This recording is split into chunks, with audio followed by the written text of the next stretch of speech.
নমস্কাৰ বিশেষ বাতৰিৰ সৈতে ষ্টুডিঅ'ৰ মজিয়াত মই লিপিকা। অৰুণাচলী ৱাংচু জনগোষ্ঠীৰ লোকসকলে আজিৰে পৰা উদযাপন কৰিছে অৰিয়া উৎসৱ। নিউজ নাওৰ এক বিশেষ প্ৰতিবেদন। চুবুৰীয়া ৰাজ্য অৰুণাচল প্ৰদেশৰ ৱাংচু জনগোষ্ঠীৰ লোকসকলে কৃষি কৰ্ম আৰম্ভ কৰাৰ পূৰ্বে পৰম্পৰাগতভাৱে উদযাপন কৰি আহিছে আৰিয়া উৎসৱ।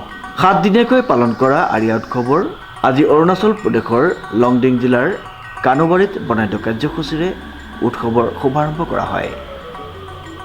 এইটো অৰিয়া ফেষ্টিভেলটো আমাৰ মানে পৰম্পৰা হয় 1972 পৰা আমি এইবিলাক চলি আছে।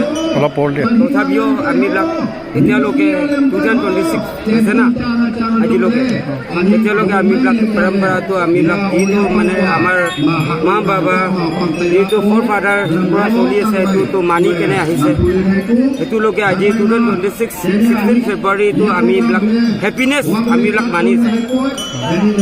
और आपने कौन बस्ती पर आया था? We are from Sangatam village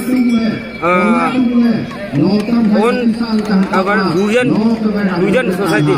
Kanubari high school খেলপথাৰত অনুষ্ঠিত হোৱা আৰিয়া উৎসৱত স্থানীয় সাংসদ বিধায়ক তথা জিলা আয়ুক্তকে মুখ্য কৰি জিলাখনৰ বিভিন্ন প্ৰান্তৰ পৰা অহা অতিথি তথা ৱাংচু জনগোষ্ঠীৰ লোকসকলে অংশগ্ৰহণ কৰে। অনুষ্ঠানত ৱাংচু জনগোষ্ঠীৰ মহিলাসকলে প্ৰদৰ্শন কৰা নৃত্যই সকলোকে আপ্লুত কৰি তোলে। কংকনজ্যোতি শৰ্মাৰ ৰিপৰ্ট, নিউজ নাও।